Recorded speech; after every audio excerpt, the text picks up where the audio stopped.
वही हुआ जिसका डर था। सोचिए, हम लोग कहीं रहे थे कि तीसरे वर्ल्ड वार की तरफ एशिया बढ़ रहा है और वो अब लगभग तय हो गया है।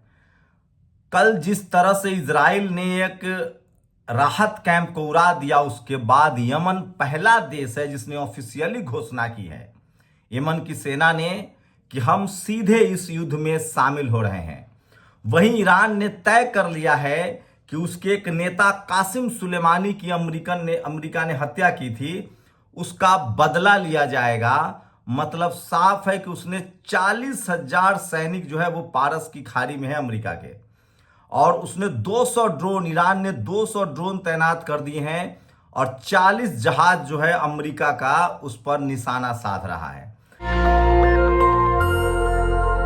नमस्कार, मैं शंभू कुमार सिंह और आप देख रहे हैं नेशनल दस्तक।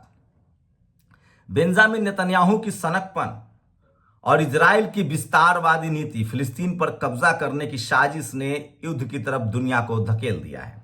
सबसे ताजा खबर यह है कि यमन, पहले से ही आपको पता है, लेबनान हमला कर रहा है। लेबनान इस युद्ध में शामिल है। लेबनान का जो हिजबुल्ला है वो शामिल है और लगभग 70 से ज्यादा सैनिकों का उसने एक साथ इजरायली सैनिकों का कत्ल कर दिया है। रिपोर्ट्स आ रही है, जो मीडिया रिपोर्ट्स बता रही है कि 60 से ज्यादा टैंकों को उड़ा दिया गया है इजराइल का। मतलब ग्राउंड पर इजराइल जो है वो टिक नहीं पा रहा है और हमास, हिजबुल्ला और फिलिस्तीनियों के समर्थन से उसके बेड़ा गर्क हो रहा है। लेकिन हवाई हमला अभी भी लगातार इजराइल कर रहा है और उसी में कल फिर चूक हो गई। पहले ही 2 हॉस्पिटल उसने उड़ा दिए थे, जिसको लेकर पूरी दुनिया में गुस्सा था। कल जैसे ही उसने एक ऐसी जगह को उड़ा दिया जो दरअसल राहत कैंप था, उसके बाद यमन का जो है वो सब्र का बांध टूट गया और यमन की सेना ने बाकायदा ऐलान कर दिया कि हम अब इजराइल के खिलाफ युद्ध में जा रहे हैं। और ये मिसाइलें देखिए, ये मिसाइल तैनात किए जा रहे हैं। उससे सबसे ज्यादा खतरनाक और ये बात हो गई है कि ईरान ने लगभग तय कर लिया है कि अब वो हवाई हमला करेगा अमेरिका पर। इसका मतलब है कि रूस, चीन, नॉर्थ कोरिया, ईरान में एक सहमति बन चुकी है, खाड़ी देशों में सहमति बन चुकी है, वो पहले से ही नाराज हैं। भारत को लेकर भी खाड़ी देशों का क्या है रवैया, बीबीसी ने एक बड़ी स्टोरी किया, उस पर ही बात करूंगा। लेकिन सबसे पहले बात ईरान की। ईरान के पास एटमी मिसाइल हैं, लगभग 200 मिसाइल उसने तैनात कर दिए हैं। ईरान ने एक वीडियो भी जारी किया है किस तरह से उसके जो ड्रोन हैं, उसके जो मिसाइल हैं वो किस तरह से घातक हैं और किस तरह से वो निशाना लगाते हैं। इसका वीडियो जारी किया, इसके बाद हड़कंप मचा हुआ है। अमेरिका अब बैकफुट पर जा रहा है। अमेरिका ने लगभग इजराइल से पल्ला झाड़ना शुरू कर दिया और वो कह रहा है कि हमने नहीं कहा था, हमने कहा था हमास पर हमला करो, हमने नहीं कहा था कि आम फिलिस्तीनियों पर हमला करो, बच्चे को मारो, बूढ़े को मारो, बुजुर्गों को मारो, महिलाओं को मारो, पानी कट कर दो, रास्ते बंद कर दो। तो अमेरिका ने धीरे धीरे अपना पल्ला झाड़ना शुरू कर दिया है। लेकिन ईरान को अब मौका मिल गया है। पहली बार सारे खाड़ी देश, गल्फ कंट्री जो है एकजुट हो रहा है और ईरान को लगता है कि कासिम सुलेमानी का बदला लेने का यही एक मौका है। आपको बता दें कि लगभग 13 देशों में अमेरिका का अड्डा है एशिया में, वहीं पारस की खाड़ी में भी वो खड़ा रहता है। इसका मतलब है कि उसके लगभग सोचिए 40 जहाज जो अमेरिका के हैं वो निशाने पर हैं, जो उड़ रहे हैं। इसका मतलब है कि 40,000 सैनिक और अमेरिका के इन बेस एयरपोर्ट पर है और इसका निशाना जो है वो ईरान के बाहर नहीं है, ईरानी मिसाइल से निशाना है। उसने कहा है कि हम अमेरिका के उन बेस अड्डों पर हमला करेंगे। आपको पता ही है कि पूरे के पूरे खाड़ी देश एकजुट हो गए हैं और यमन, ईरान, लेबनान, इन 3 देशों ने तो बाकायदा अब आक्रमण भी शुरू कर दिया है। तो सवाल है कि अब होगा क्या। सोचिए किस तरह से जो हिजबुल्ला है और इजरायली सैनिकों ने टैंक को बर्बाद कर दिया। जब टैंक लेकर घुसी इजरायली सैनिक, तो हिजबुल्ला ने जिस तरह से छापामार युद्ध किया, गुरिल्ला युद्ध किया, लगभग 60 इजरायल सैनिकों की हत्या हो गई है। यह भी सबसे बड़ी खबर है जो मैं बता रहा हूं। एलन मस्क ने पहले ही क्लियर कर दिया था, क्योंकि उनके पास सैटेलाइट है, अपना स्काई इंटरनेट है, जिससे तस्वीरें साफ हो रही थी। रूस, चीन, ईरान, नॉर्थ कोरिया, ये सारे देश जो हैं और सारे खाड़ी देश जो हैं वो एकजुट हो गए हैं इजराइल के खिलाफ और 1 और 2 दिन और देख लीजिए, यमन जो है वो तो बिल्कुल शामिल हो गया युद्ध में। उसकी सेना, ये तस्वीर है जिसने घोषणा कर दी है कि अब बर्दाश्त के बाहर है सब कुछ। जिस तरह से निर्दोष लोग मारे जा रहे हैं, अब हम इस युद्ध में कूद रहे हैं। सवाल है कि इजराइल चारों तरफ से घिर गया है, अमेरिका उसकी मदद नहीं कर पाएगा, क्योंकि अमेरिका पहले अपने सैनिकों को बचाएगा। अपने बेस अड्डा को बचाने का एक ही रास्ता है उसके पास, क्योंकि ये सारे खाड़ी देशों में लगभग उसके ज्यादातर बेस अड्डा है, जो 13 अड्डा है। खाड़ी देश उसके साथ है नहीं। कतर लगातार जरूर कोशिश कर रहा है कि बातचीत हो जाए, मीडिएट हो जाए। वही यूनाइटेड नेशंस के भी कोशिश थी कि मीडिएट हो जाए, लेकिन बेंजामिन नेतन्याहू ने, उनके सिर पर भूत सवार है और वो दुनिया को युद्ध में धकेल देना चाह रहा है। मैं बता दूं, बेंजामिन नेतन्याहू पर आरोप लग रहे हैं कि वो अपनी सत्ता बचाने के लिए, अपनी कुर्सी बचाने के लिए उन्होंने इजराइल को युद्ध में झोंक दिया है, एशिया को युद्ध में झोंक दिया है और दुनिया को तीसरे वर्ल्ड वॉर में झोंक दिया है। खुद बेंजामिन नेतन्याहू के खिलाफ लगातार इजराइल में प्रदर्शन हो रहे हैं। वहीं फिलिस्तीन के समर्थन में दुनिया का शायद ही कोई देश हो जहां धरना प्रदर्शन नहीं हो रहा है, वो भी इतने बड़े बड़े जिसकी आप कल्पना नहीं कर सकते हैं। लेकिन सबसे खतरनाक है, सोचिए, जो धुरी बन गई है, चीन, रूस, ईरान, नॉर्थ कोरिया और उसके बाद 60 लगभग ऐसे देश हैं जिनके पास अपने विमान भी है, फाइटर प्लेन भी है। तुर्की के पास फाइटर प्लेन है, मिस्र के पास फाइटर प्लेन है। आपको बता दें कि अबू धाबी के पास है, मोरक्को के पास है, जॉर्डन के पास है, सीरिया के पास है। और ये तमाम देश जो हैं अगर एक साथ टूट पड़ेंगे इजराइल पर, तो आप कल्पना कीजिए कि इजराइल का क्या होगा। और इजराइल की अब मदद करने वाला कोई नहीं बचा है। सोचिए, एशिया में शायद ही कोई देश हो जो इजराइल के साथ खड़ा होने की कोशिश कर रहा है। 45 देशों ने शांति जो बिल था उसका भले वॉकआउट किया था। भारत भी नफा तुला कमेंट कर रहा है। आपको पता ही है, शुरुआत में एक कमेंट आया था भारत सरकार का कि हम इजराइल के साथ हैं। उसके बाद जिस तरह से इजराइल के राजदूत ने अपनी हेकरी दिखाई, कहा कि हमें किसी की मदद की जरूरत नहीं है, हम किसी के सामने हाथ नहीं फैलाते हैं। उसके बाद विदेश मंत्रालय का बैक टू बैक ट्वीट आया, बयान आया कि हम एक स्वतंत्र फिलिस्तीन के पक्षधर हैं और हम शांति वार्ता चाहते हैं कि शांति हो दोनों देशों के बीच।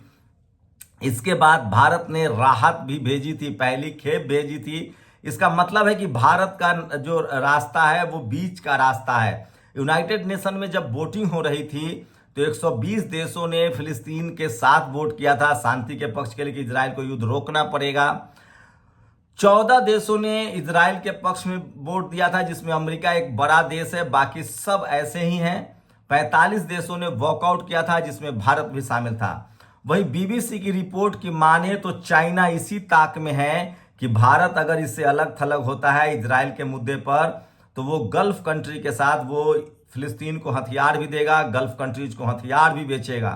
तो सबसे फायदे में चाइना दिख रहा है। वो रूस को भी हथियार बेच रहा है, वो गल्फ कंट्रीज को भी हथियार बेचेगा, जिस हथियार से अमेरिका और इजराइल पर हमला होगा। चाइना के 2 मंसूबे एक साथ सध रहे हैं, उसके हथियार भी बिकेंगे, अमेरिका की ताकत भी खत्म होगी। वहीं ईरान जो है वो अब कसम खा चुका है कि हमको किसी भी तरह से कासिम सुलेमानी का बदला अमेरिका से लेना है। भारत अभी भी मध्य मार्ग अपनाए हुए है, जो कि बेहतर तरीका है। वो चाहता है कि उसे न तो इजराइल के पक्ष में समझा जाए, न फिलिस्तीन के पक्ष में पूरी तरह से समझा जाए, हमास के साथ तो बिल्कुल नहीं समझा जाए। और उसकी कोशिश है कि भारत की जो शांति वाली नीति है वो बनी रहे और उसमें कोई बुराई भी नहीं है। लेकिन सवाल है कि एशिया में इजराइल बिल्कुल अलग थलग पड़ गया है। 60 देश ऐसे हैं जिसमें 57 देश लगभग मुस्लिम कंट्रीज हैं, 3-4 और कंट्रीज, और खासकर इजराइल चारों तरफ से मुस्लिम कंट्री से घिरा हुआ है। इसलिए उसकी मुश्किलें बढ़नी अब तय है। और जिस तरह से अब फिलिस्तीन के पक्ष में यमन, लेबनान, तुर्की, मिस्र, इजिप्ट, बीच में खबर आई थी कि इजराइल ने इजिप्ट को और मिस्र को बड़ा लालच दिया था हथियारों का कि आप हमारे साथ हो जाओ, हम आपको जीवन भर हथियार सप्लाई करेंगे। इन दोनों देशों ने इस लालच को इनकार कर दिया, इस घूस को इनकार कर दिया है और उन्होंने तय किया है कि वो फिलिस्तीन के साथ जाएंगे, न्याय के साथ जाएंगे। तो लगभग 3-4 देश अब इस युद्ध में सीधे सीधे इन्वॉल्व हो चुके हैं और इजराइल का साथ अमेरिका ने छोड़ दिया है। क्योंकि उसे अपने 40,000 सैनिक बचाने हैं, उसके अपने फाइटर प्लेन बचाने हैं, उसके अपने टैंक और युद्धपोत बचाने हैं, क्योंकि अमेरिका को पता चल गया है कि ईरान, लेबनान या फिलिस्तीन या यमन, इन देशों को हथियार सप्लाई होना शुरू हो गया है। और रूस, चीन जो है और नॉर्थ कोरिया, ये वो देश हैं जो खतरनाक हथियार सप्लाई कर रहे हैं। रूस इसीलिए फिलिस्तीन के साथ है क्योंकि यूक्रेन और रूस के युद्ध में अमेरिका ने जिस तरह से यूक्रेन की मदद की थी और जिस तरह से लंबा युद्ध खींचता जा रहा है, इसका साफ साफ मतलब है कि रूस अपना मंसूबा साधना चाहता है। तो इजराइल से ज्यादा ईरान और रूस और चाइना के निशाने पर अमेरिका आ गया है। अब सोचिए, जब अमेरिका निशाने पर बनेगा और जैसे ही एशिया से अमेरिका अपने युद्धपोत, टैंक और बेस हटाएगा एशिया से, इजराइल धराम से नीचे गिरेगा। उसकी कोई हैसियत नहीं रह जाएगी, न उसके पास जहाज बचेंगे, न मिसाइल बचेंगे, न बम बचेंगे। और 80 लाख की आबादी को जो उसके चारों तरफ के जो मुस्लिम कंट्री है वो रौंद देंगे। उसके बाद हो सकता है कि दुनिया भर के देशों में फिर से ध्रुवीकरण हो, क्योंकि यहूदी कम्युनिटी भी पूरी दुनिया में फैली हुई है। और हो सकता है कि उसके बाद जर्मनी, फ्रांस, रूस भी इजराइल को बचाने के लिए साथ आ जाए और वही वॉर एक बड़ा वॉर खड़ा हो जाएगा। लेकिन फिलहाल जिस तरह से इजराइल और बेंजामिन नेतन्याहू हठधर्मिता कर रहा है, पूरी दुनिया के लोग मान रहे हैं कि ये इजराइल की गलती है और बेंजामिन नेतन्याहू ने अपनी सत्ता बचाने के लिए देश को युद्ध में धकेल दिया है। और जिस तरह से अब तक 2 बड़े अस्पतालों पर हमले हुए हैं, वो दुनिया भर में इजराइल की बदनामी के लिए काफी है। जिस तरह से राहत कैंपों पर हमले हुए हैं, वो इजराइल की बदनामी के लिए काफी है। और इजराइल की पूरी दुनिया में थू थू हो रही है। यूनाइटेड नेशंस उसके खिलाफ है, 122 देश उसके खिलाफ है। एशिया में एक भी देश उसका मददगार नहीं है जो खुलकर कहे कि हम इजराइल के साथ हैं। अमेरिका ने अपनी सुरक्षा को देखते हुए ईरान से न टकराने का फैसला किया है और उसकी कोशिश है, क्योंकि ईरान ने रूस और चीन से मिले हथियारों को तैनात कर दिया है। लगभग 200 ड्रोन वाले मिसाइलें तैनात की गई है और निशाना जो है वो अमेरिका के 13 वो बेस अड्डा है जिस पर उसके युद्धपोतक विमान, उसके समुंदर में जो उसका युद्धपोत खड़ा है वो निशाने पर है। 40,000 अमेरिकी सैनिक और 40 उसके जो फाइटर प्लेन हैं वो उसके निशाने पर है। तो ईरान ने तय कर लिया है कि वो कासिम सुलेमानी का बदला पूरा करेगा। एक तीर से 2 निशाने सध रहे हैं, चीन के भी, रूस के भी, ईरान के भी। तो इजराइल के युद्ध ने पूरी दुनिया को जहां झकझोर दिया है, वहीं तमाम लोगों को मौका मिल गया है अमेरिका से बदला लेने का। और इजराइल से ज्यादा अमेरिका पर गुस्सा है रूस, चीन और ईरान। वहीं इसका खामियाजा इजराइल को तब भुगतना पड़ेगा जैसे ही वो बैटल ग्राउंड पर जाएगा, जमीन पर जाएगा। अमेरिका के हटने के बाद चारों तरफ से मुस्लिम कंट्री उसको घेर कर रौंद देंगे। और हो सकता है कि जो इजराइल अब तक ये सोच रहा था कि वो फिलिस्तीन पर कब्जा कर लेगा, उसके साथ हथियार है, विमान है, वो उल्टा पड़ जाएगा, क्योंकि उसने पूरी एशिया को अपना दुश्मन बना लिया है। सारे पड़ोसी देश उसके दुश्मन हो गए। इससे पहले कभी भी फिलिस्तीन के लिए इतना समर्थन और इतनी सिंपैथी दुनिया में नहीं मिली थी। इस बार सोशल मीडिया की वजह से, अल जजीरा की वजह से, सोचिए भारत के मनुवादी पत्रकार भी गए थे, उन्होंने किस तरह से इजराइल के पक्ष में कवरेज की थी। अब तक रुबिका लियाकत की तो माने तो इजराइल ही पीड़ित है, विक्टिम है, जबकि दुनिया फिलिस्तीनियों को विक्टिम मांग रही है।